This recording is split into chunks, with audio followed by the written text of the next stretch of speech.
Good morning class 7। बेटा अभी last video में आपको मैंने कॉन्ग्रुएंसी क्या होती है, किस किस प्रॉपर्टी से प्रूव करते हैं बता दिया है। अब चल रहा हूं मैं क्वेश्चंस पे। देखिए पहले दिया है आपको state the correspondence between the vertices the sides and angle of following. ठीक है, आपको ये चीज़ प्रूव करनी है कि मतलब बतानी है इसमें कि अगर दो ट्रायंगल आपस में कॉन्ग्रुएंट होंगे तो उनकी कौन कौन सी चीज़ जो है वो आपस में इक्वल होगी कह लो, या कॉन्ग्रुएंट होगी ये कह लो, बतानी है आपको।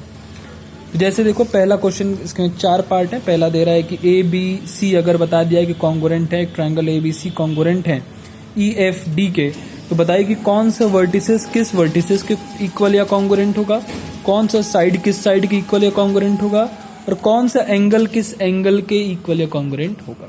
ठीक है, ये आपको बताना है। ठीक है, तो देखिए ये ट्रायंगल बना दिया गया। पहले मैंने बना लिया एक ट्रायंगल ए बी सी और दूसरा ट्रायंगल बना लिया E F D. A B C वैसे ही ई एफ डी, ठीक, क्लॉकवाइज लिखा है, सॉरी एंटी क्लॉकवाइज। ठीक, अब ए ऊपर ई ऊपर दोनों वर्टिसेस की पहले बात कर रहे हैं हम लोग। ए ऊपर और ई ऊपर equal B C, B F equal C D equal. ठीक, अब लाइन सेगमेंट की बात करिए। ए बी ई एफ के equal, A B E F के equal, A C E D के equal, A C E D के इक्वल लिख दिया, बी सी एफ डी के equal, B C F D के इक्वल लिख दिया होगा। ठीक, एंगल की बात करो, एंगल ए बराबर एंगल ई। ठीक, अब मैंने ऐसे लिख दिया, आप वैसे भी लिख सकते हो। एंगल बी बराबर एंगल एफ, एंगल सी बराबर एंगल डी। ठीक, जैसे यहाँ मैंने ए बी सी लिखा, ए बी सी यानी एंगल बी बराबर एंगल एफ, तो A F D A F E F D. ठीक, क्योंकि जो एंगल की बात करते हैं वो एंगल बीच में आना चाहिए, तो बी और एफ दोनों एंगल बराबर हैं। यहाँ पे मैंने लिखा है किसको किसको आपस में बराबर किया है, यहाँ पे थोड़ा ओवर राइटिंग हो गई है, वैसे यहाँ पे बराबर किया गया है किसको किसको। देखो angle B A C is equal to angle F E D. ठीक, यानी कि एंगल ए बराबर एंगल ई। ठीक, और angle A C B is equal to angle E D F. ठीक, ऐसे ही आप सब में राइट करोगे। और याद रखिए अगर दो ट्रायंगल कॉन्ग्रुएंट हैं आपस में तो उनकी ये वर्टिसेस, ये लाइन सेगमेंट और ये एंगल्स ऑटोमेटिकली कॉन्ग्रुएंट हो जाते हैं। अगर चारों प्रॉपर्टी जो भी दिया आर एच एस से, चाहे एस एस एस साइड से, या एंगल तो कुछ नहीं होता, साइड होता है, साइड एंगल होता है, और एंगल साइड एंगल होता है, 3 वो होता है और एक आर एच एस होता है। अगर चारों में से कोई भी तरीके से आपका दोनों ट्रायंगल कॉन्ग्रुएंट प्रूफ हो रहा है तो बाकी सारी साइड्स और वर्टिसेस और एंगल्स उसके हम लोग इक्वल मानते हैं सीपीसीटी से। सीपीसीटी क्या होता है?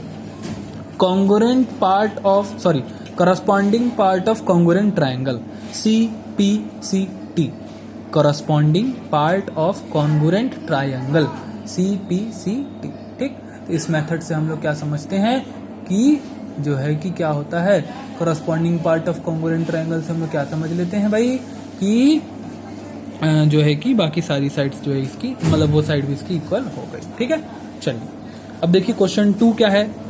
तो क्वेश्चन 2 बेटा आपको दिया हुआ था कि दो ट्रायंगल दिया, देखो एक ये पहले क्वेश्चन में बता रहा है कि ये कैसे कॉन्ग्रुएंट है, बताइए कौन सी प्रॉपर्टी से। 4 प्रॉपर्टी आपके पास है, कौन कौन सी है? साइड एक, दूसरी साइड एंगल साइड, तीसरी एंगल साइड एंगल, और चौथी R H S right hypotenuse side. ठीक है, अच्छा तो देखिए पहला इसमें एक साइड इस साइड की इक्वल बता रहा है, ये साइड की इक्वल है, ये एंगल इस एंगल की इक्वल बता रहा है। ठीक, एक लाइन का मतलब यानी ये दोनों आपस में इक्वल हैं। ये 2 लाइन है, ये 2 लाइन, ये दोनों आपस में इक्वल हैं, और ये एंगल इक्वल है, यानी कि 2 साइड एक एंगल, साइड प्रॉपर्टी से ये आपस में कॉन्ग्रुएंट है। ठीक, अब आप लिखोगे ए सी बी और F D E F, A B C और डी ई एफ। ठीक है, ये दोनों आपस में कॉन्ग्रुएंट है, किससे? साइड एंगल साइड से। ठीक, ये देखो, ये पहली बात देखो, राइट एंगल ट्रायंगल है तभी ऐसा बना हुआ है, तो राइट एंगल ट्रायंगल है और एक हाइपोटेन्यूज इक्वल दे रहा है, एक साइड भी इक्वल दे रही है, तो यही आरएचएस में पढ़े थे हम लोग कि राइट एंगल ट्रायंगल होना चाहिए, हाइपोटेन्यूज होना चाहिए इक्वल, और एक साइड इक्वल होनी चाहिए। तो ये सारी चीज़ें आपको मिल रही है, यानी ये आरएचएस से है दूसरा वाला। पहला वाला साइड एंगल साइड से था, दूसरा RHS से, ठीक। फिर आप लिख के दिखाओगे बाकायदे कैसे कैसे, ठीक है। अच्छा, फिर इसमें देखो थर्ड कैसे लिखोगे बता दूं। देखो ऐसे लिखना इसको भाई, कि ऐसे लिखना, देखो triangle ABC and in triangle ABC and triangle DEF, ठीक। पहला वाला लेके चल रहे हैं हम लोग 2 का फर्स्ट, ठीक। फिर क्या लिखोगे, फिर लिखोगे क्या क्या, देखो पहले लिखोगे AC इक्वल टू DE, ये गिवन। फिर लिखोगे कि CB इक्वल EF, ये भी गिवन। फिर लिखोगे angle C equal angle E, ये भी गिवन। तो फिर बाई कौन सी property, side angle side, side angle side property से, by side angle side, it is proved that triangle ABC is congruent to triangle ADDEF, ठीक। ऐसे लिखोगे तब कंप्लीट होगा आपका क्वेश्चन, ठीक है। ऐसे लिखना पड़ेगा आपको, ठीक। बस बाकी आप खुद से समझिएगा, करिएगा, सब थोड़ी सॉल्व करके बताएंगे। अब चलते हैं हम लोग क्वेश्चन नंबर 3 पे। 3 देखो क्या है, एक फिगर दिया हुआ है आपको, ये पहला वाला है 3 का। कह रहा है कि in figure 1 PL is perpendicular, perpendicular मतलब 90 डिग्री बनाना, ठीक। परपेंडिकुलर ही मतलब ही 90 डिग्री बनाना, ठीक है। जैसे देखो ये 90 डिग्री का सिंबल भी बन गया ऐसे। तो PL परपेंडिकुलर है AO पे और PM परपेंडिकुलर है OB पे, ठीक। इस तरह से कि PL और PM बराबर है, PL और PM क्या है आपस में बराबर, ठीक। अब आपको ये बताना है कि क्या ट्रायंगल P कहाँ है, P यहाँ है, LO ये एक ट्रायंगल हो गया PLO, ये कॉन्ग्रुएंट है PMO के, ये आपको बताना है। तो देखने से आपको पता चल जा रहा है, एक तो राइट एंगल ट्रायंगल, ये साइड इक्वली दिया है, और ये हाइपोटेन्यूज जो है 90 डिग्री के सामने वाला साइड हाइपोटेन्यूज होता है, ये याद रखिएगा। राइट एंगल ट्रायंगल में 90 डिग्री के सामने वाला साइड हाइपोटेन्यूज होता है। 90 डिग्री के सामने क्या पड़ रहा है, 90 डिग्री के सामने क्या पड़ रहा है, तो OP इसका हाइपोटेन्यूज है या PO इसका हाइपोटेन्यूज है। तो जिस आपको यही पता था कि भाई ये बराबर होना चाहिए हाइपोटेन्यूज और एक साइड, और राइट एंगल ट्रायंगल, तो राइट एंगल ट्रायंगल है ही है। PM बराबर PL दिया ही हुआ है, गिवन है ये, और OP कॉमन साइड है दोनों में, तो इक्वली होगा, कॉमन साइड है तो इक्वली होगा। तो इससे क्या पता चल जा रहा है आपको कि हाँ भाई ये कॉन्ग्रुएंट है। तो कैसे लिखोगे वो देख लो, देखो लिखोगे given that PL perpendicular to OA and PM perpendicular to OB, figure जरूर बनाओगे, सच दैट PL बराबर PM, ये आप लिख दोगे। अब आपको क्या प्रूफ करना है, प्रूफ करना है कि PLO कॉन्ग्रुएंट है PMO के, ये आपको प्रूफ करना है। ट्रायंगल ले लीजिए, दोनों ट्रायंगल ले लीजिए PLO एंड PMO, ठीक। Taking triangle PLO PMO, PLO and PMO right angle triangle है, ठीक है। पहली बात लिख दी आपने, क्योंकि भाई परपेंडिकुलर है इसलिए राइट एंगल ट्रायंगल है। PO बराबर PO हो गया, कॉमन साइड और हाइपोटेन्यूज, दोनों बातें प्रूफ, ठीक। फिर PL बराबर PM, PL क्या है ये और PM क्या है ये दिया ही हुआ है कि गिवन है कि इक्वल है। दो चीजें मिल गई, राइट एंगल ट्रायंगल मिल गया, तो RHS से ये प्रूफ हो गया कि ये ट्रायंगल इसके कॉन्ग्रुएंट है। ऐसे लिखना है, पता सब है देखने में, बस लिखना कैसे मैं बता रहा हूँ आपको। तो 2 क्वेश्चन और बताऊंगा, एक क्वेश्चन और लिखना कैसे बताऊंगा, फिर आपको बाकी सब अपने से लगाना है, क्योंकि कुछ चेंज है नहीं एक्सरसाइज में, ठीक है।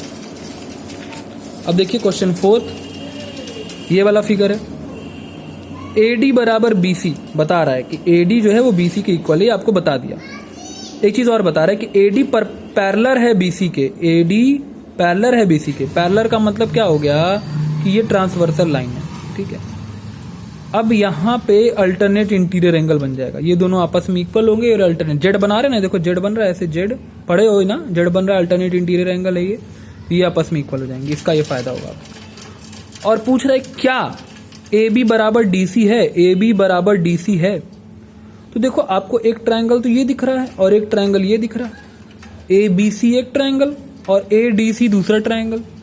अगर इन दोनों को आपस में हम कॉन्ग्रुएंट पहले प्रूफ कर दें, तब आप कह सकते हैं कि हाँ ये AB जो है वो DC के बराबर होगा, क्योंकि जब हमने कॉन्ग्रुएंट प्रूफ कर दिया तो हम सब कुछ इक्वल हो जाता है, ठीक।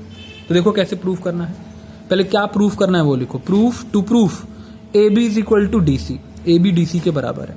दो ट्रायंगल ले लो, ABC ADC ABC ADC, AD बराबर BC गिवन है, AD बराबर BC गिवन है, AC बराबर AC, यानी कि ये एक ट्रायंगल का एक साइड ये भी हो गया, AC बराबर AC, ये तो कॉमन साइड है, कॉमन साइड इक्वली होगा। एंगल DCA, एंगल DCA, ये वाला एंगल, ये एंगल और ये एंगल, एंगल CAB,